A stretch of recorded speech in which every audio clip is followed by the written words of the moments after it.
Ow.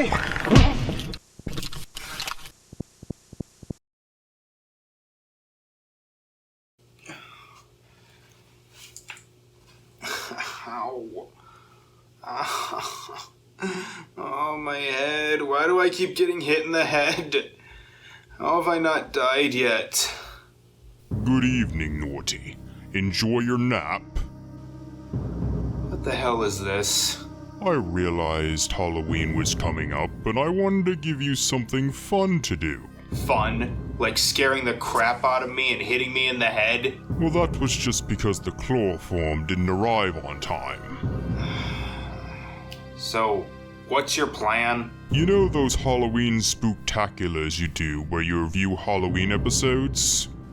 Yeah? And how 3 of those episodes you covered came from the 2015 Monstober Spooktacular Weekend? Yeah? I figured, given that it's been 10 years, you can cover the remaining 4. You know what? I'm not arguing. Let's do it. Excellent.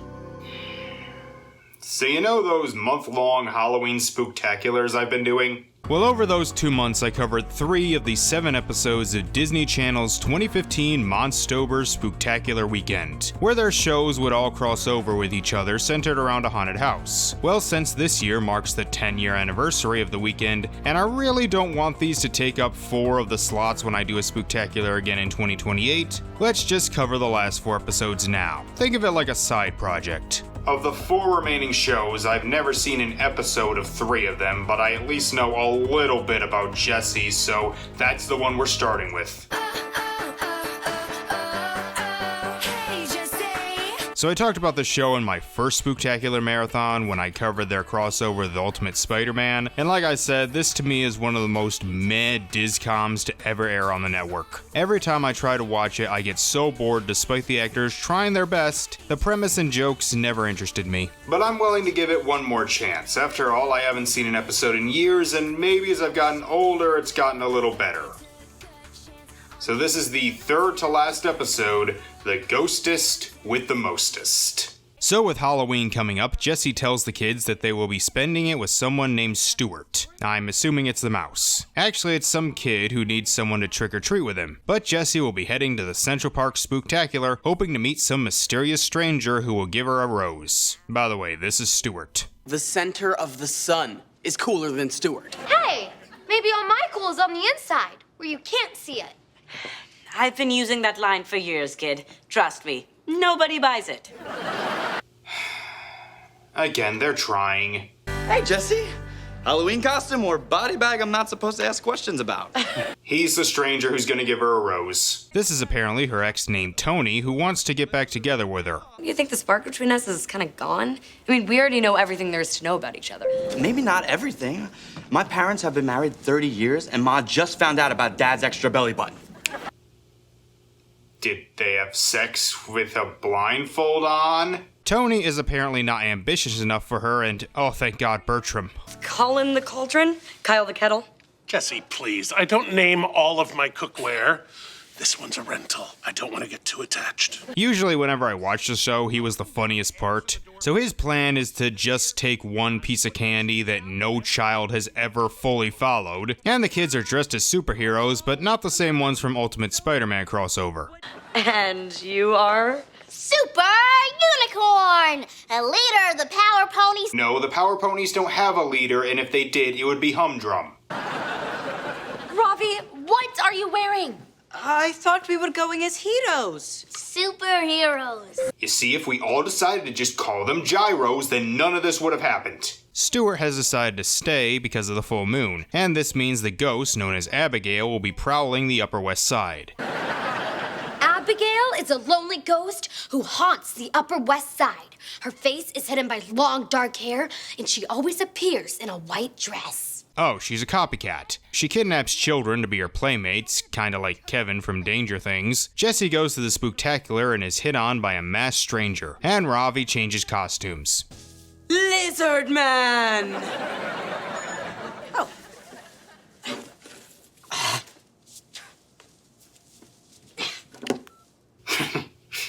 Alright, that was good. We all relate to that struggle. He's sent well, no other way to put it, it's the Ring tape. Admittedly, this is creepier than the Rings movie that came out just a year and a half later. Ravi disappears and only his phone is left behind. It looks like the last thing he did was watch a chat snap video, but it's already deleted itself. Well, who sent it? All of his friends were downstairs. Someone named Abigail. Oh no, it's the vampire from that movie that managed to take all the cool parts from Ready or Not and not be incredibly stupid. Back with Jessie, Albert Einstein shows up, not in a mask despite this being a masquerade, and then Marie Antoinette shows up. Delia, don't you think it's rude to take the last piece of pie? Let Zimmy kick! Wait, are those our crossover characters? Yeah, apparently those are Logan and Delia from I Didn't Do It, a show I've never seen, so... Meanwhile, Luke gets sent the video and is taken as well. It looks like he just watched a chat snap sent to him by Abigail. I guess the good news is there's texting in the afterlife. Alright, that's a good joke too. You want to switch partners? Oh, no, thank you. I'm not into older men. I'm only 16. Well, then I'm not into younger men. Yeah, isn't Jessie supposed to be in early 20s like Debbie was at the time? That would have been awkward. The girls show up to tell Jessie and she has to leave, promising to return by midnight.